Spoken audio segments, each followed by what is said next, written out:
The massive space station Unity's Haven floated silently in the void between stellar territories, its polished hull reflecting the distant light of 3 suns. Inside its grand assembly hall, representatives from hundreds of species gathered for the annual Galactic Concordance. The air buzzed with translator devices working overtime as countless languages merged into one great discussion.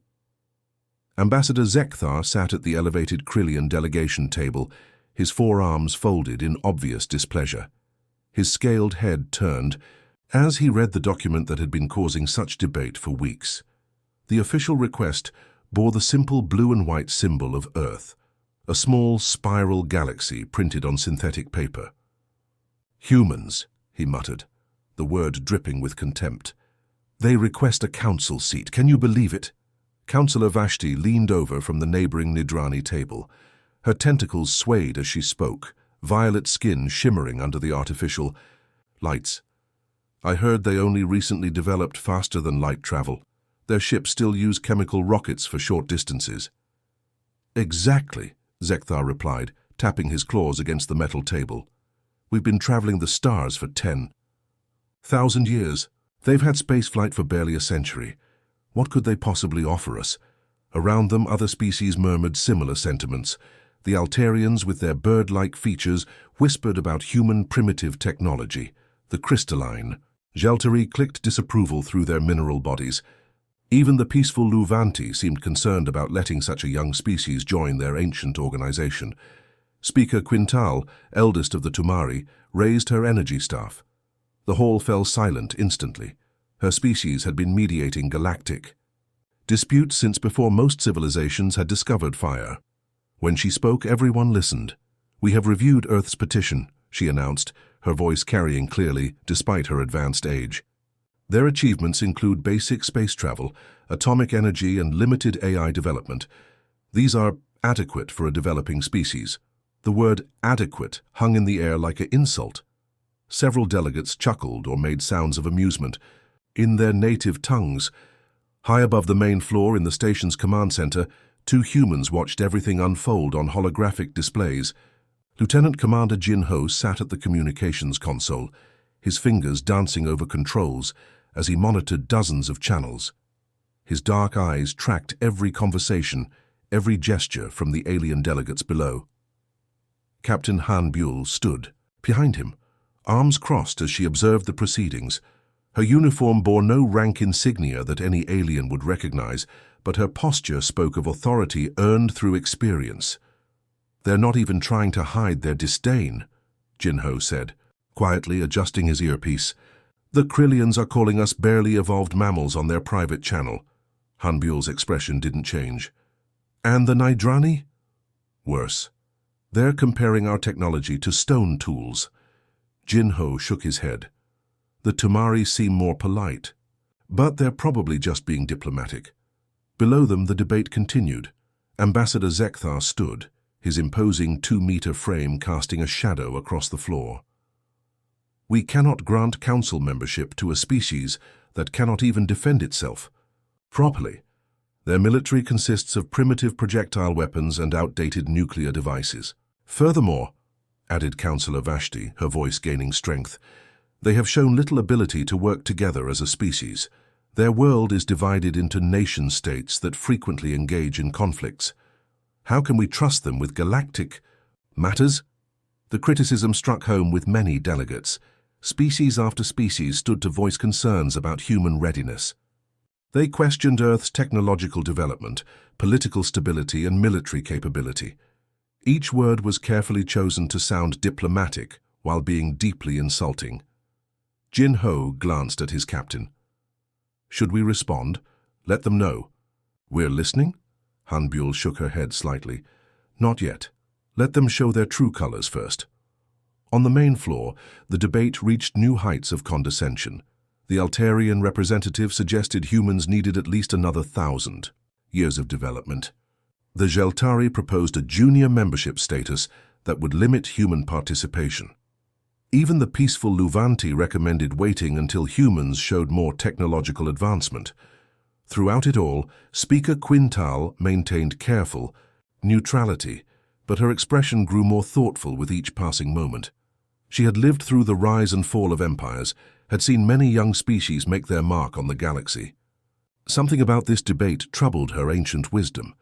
As the session drew toward its scheduled break, Ambassador Zekthar stood once more. "I call for an immediate vote. These humans are not ready for council membership. They lack the technology, unity and strength necessary for galactic responsibility." The hall filled with sounds of agreement from most species present. Only a few remained silent, watching and waiting. High above, Captain Hanbuel finally smiled, an expression that would have worried any alien who understood its meaning. The warning alarm's sharp cry cut through every conversation in Unity's haven like a blade. Throughout the massive station, beings from hundreds of worlds stopped what they were doing and looked up with sudden fear. The sound meant only one thing: something dangerous was approaching. In the main sensor room, a young Altarian named Veltar sat frozen at his control panel. His feathered hands shook as he stared at the readings displayed before him. The numbers couldn't be real. They had to be wrong. He pressed several buttons quickly, hoping the sensors were broken. "Sir," he called to his supervisor, his voice cracking like broken glass. "I'm reading a massive energy signature. There's something coming out of hyperspace." Commander Thexara hurried over, her heavy footsteps echoing in the small room. She was an old Krillian who had worked on the station for 30 years. She had seen many strange things, but nothing had ever made her junior officers sound so scared. "Show me," she commanded, pushing Veltar aside.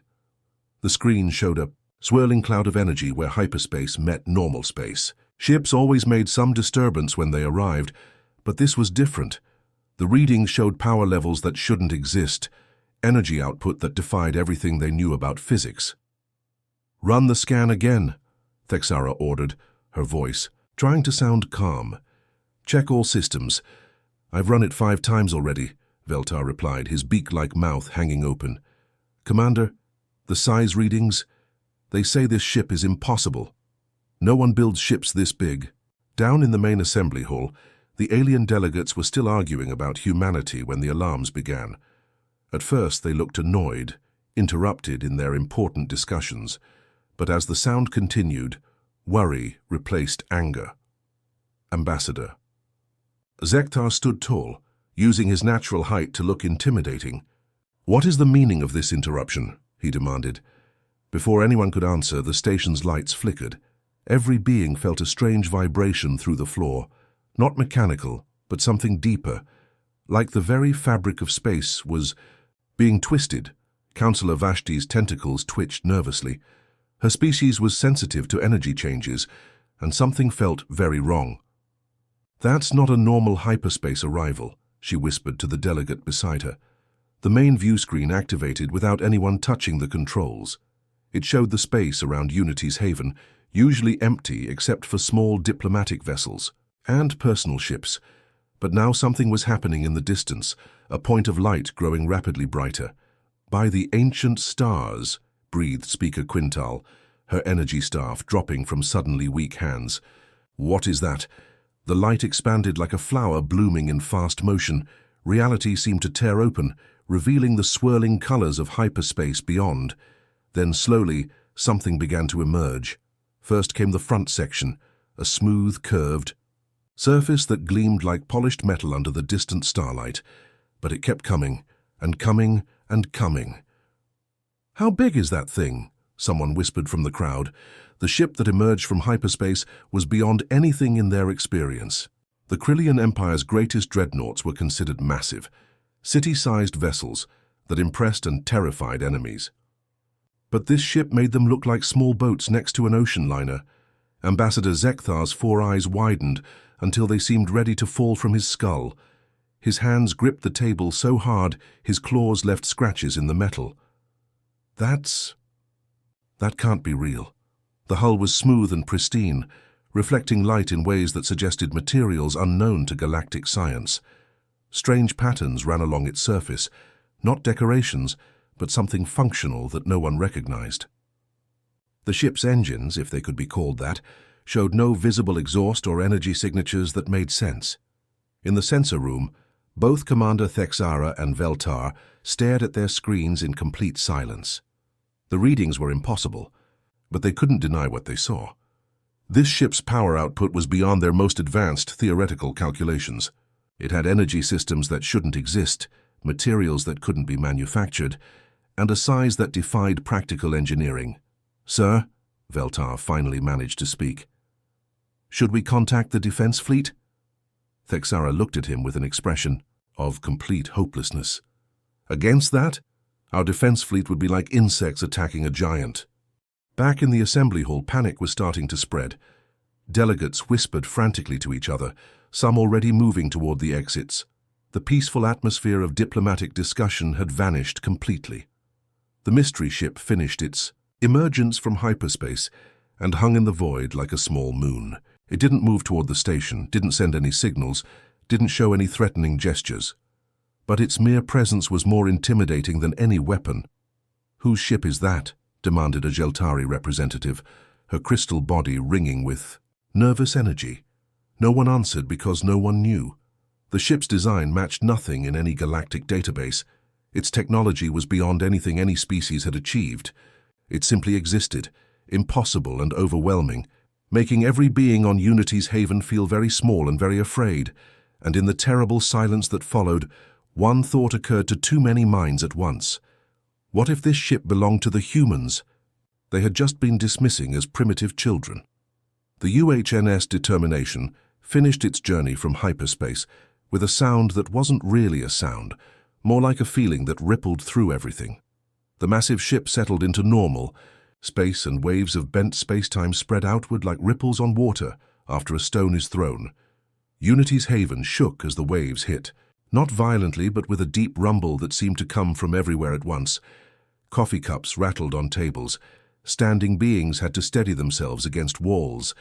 Even the station's artificial gravity flickered for a moment. In the science division of Unity's haven, the most brilliant minds from dozens of species worked frantically at their computers. The Jeltari scientist Dr. Kexvar pressed her crystal hands against her sensor screen, watching numbers that made no sense. "Velara, come here," she called to her assistant, her voice shaking. "Look at these power readings." Velara hurried over, her energy being form glowing brighter with excitement. As she looked at the screen, her light dimmed in shock. "That's impossible. No ship can generate that much power." "The readings show energy output equivalent to a small star," Dr. Kexvar whispered. "Our best ships produce maybe 1/10 of 1% of this." Nearby, a team of Krillian engineers studied the ship's structure with growing amazement and fear. Commander Grelex, their leader, ran his claws through the data calculations. "The hull alone," he muttered, "must weigh more than our entire fleet, and yet it moves like it weighs nothing." His junior engineer looked up from her workstation. "Sir, I've been analyzing the metal. It's not in any of our databases. The molecular structure is weird. It's like each atom is perfectly placed for maximum strength." "And the weapons?" Grelex asked, though he dreaded the answer. The engineer was quiet for a long moment. "Sir, I can detect what looks like weapons systems, but they're so advanced I can't even guess how they work. The energy they could release would be—" She paused, calculation running through her mind. "Would be enough to crack a moon." Word of the analysis spread through the station like wildfire. In the main assembly hall, delegates huddled in small groups, whispering in fearful tones. The ship hadn't moved since its arrival. It just hung there in space, waiting. Ambassador Zekthar tried to maintain his dignity, but his hands shook as he read the reports. The ship was not just big, it was impossible.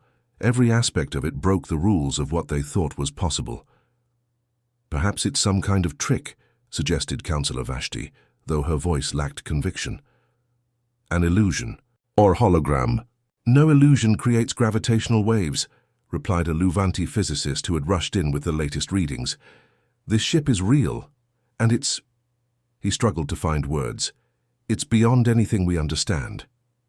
At the center of the hall, Speaker Quintal sat very still.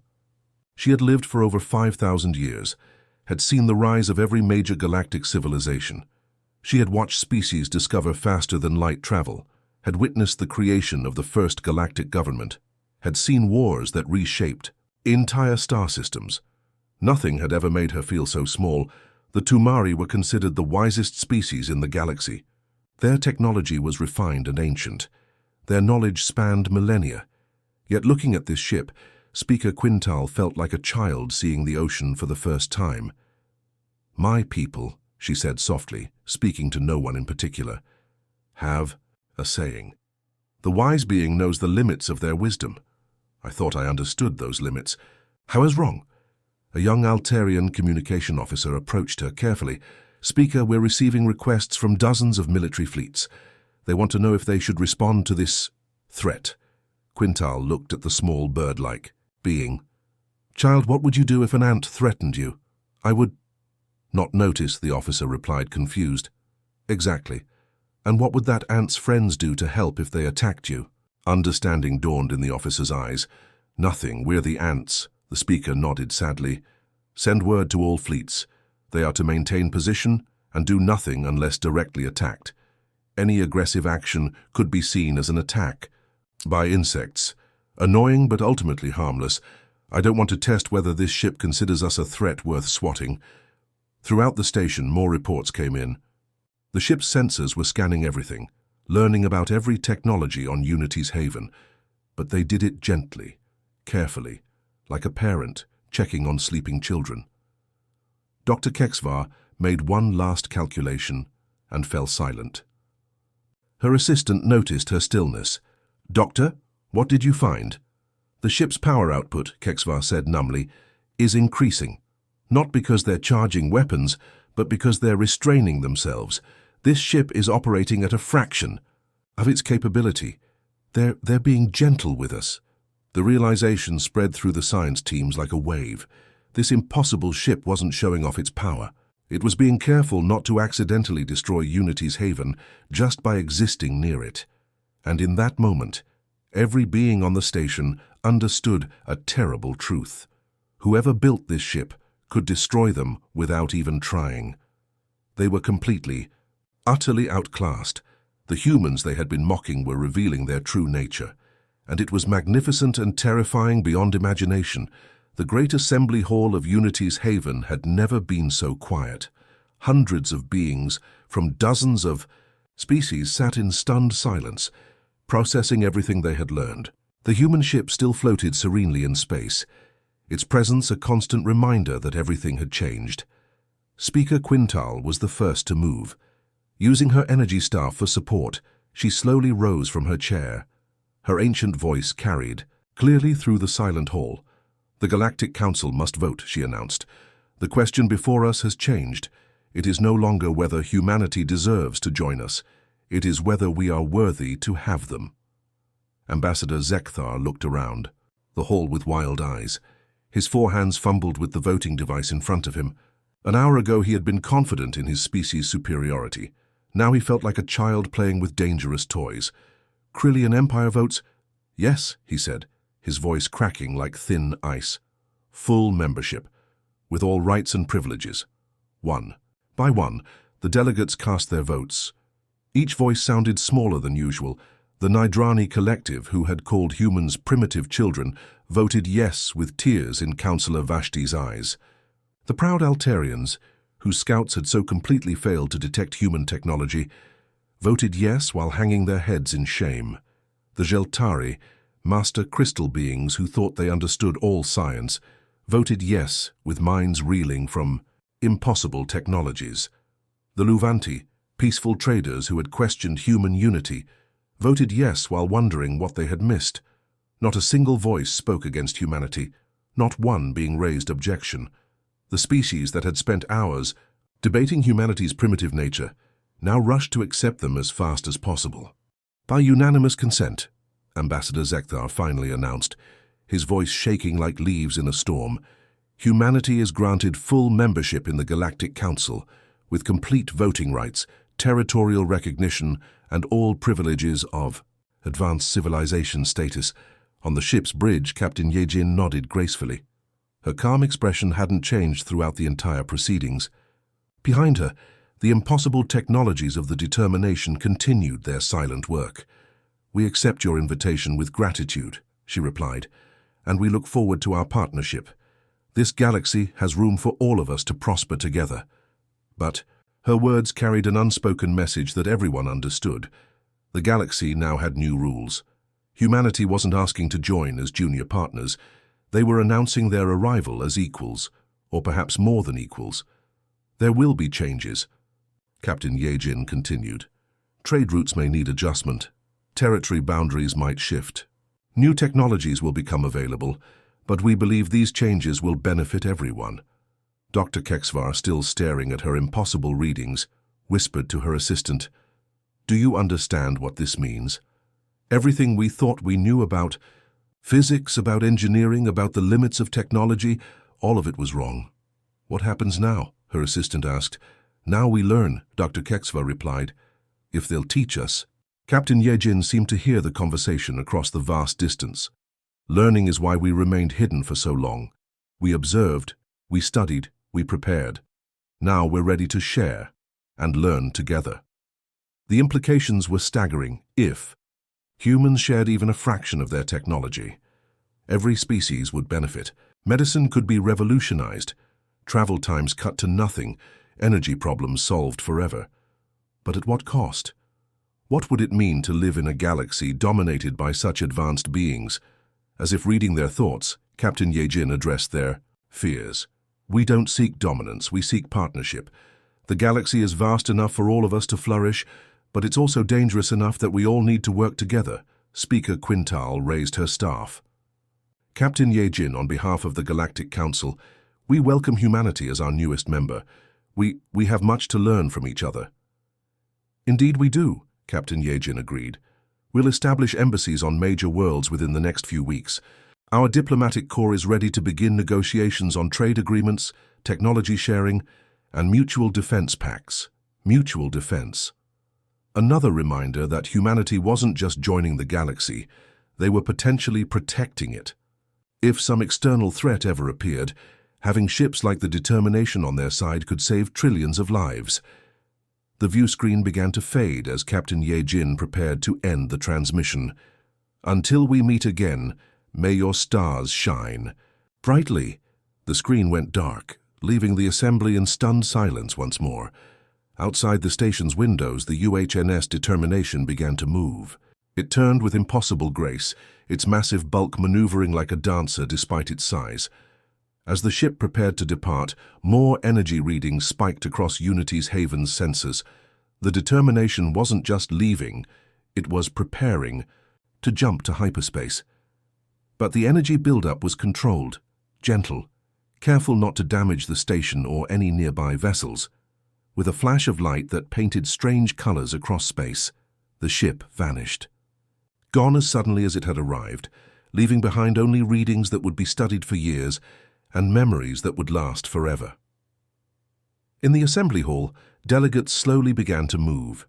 Conversations started in whispers and grew louder. Everyone had the same questions. What comes next? How do we adapt? What have we gotten ourselves into? But underneath the fear and confusion was something else. Excitement. The galaxy had just become a much larger and more wonderful place. Humanity had shown them that there were heights of achievement they hadn't even dreamed of. As Ambassador Zekthar left the hall, he overheard two young delegates talking. "Do you think they'll really share their technology with us?" one asked. "I hope so," the other replied. "But even if they don't, just knowing it's possible changes everything." And that was the real change. Not just that humanity had joined the galactic community, but that they had shown everyone what was possible. The limits that every species had accepted were gone. The ceiling of achievement had been lifted so high they couldn't even see it anymore. The galaxy had gained more than a new member. It had gained a new future.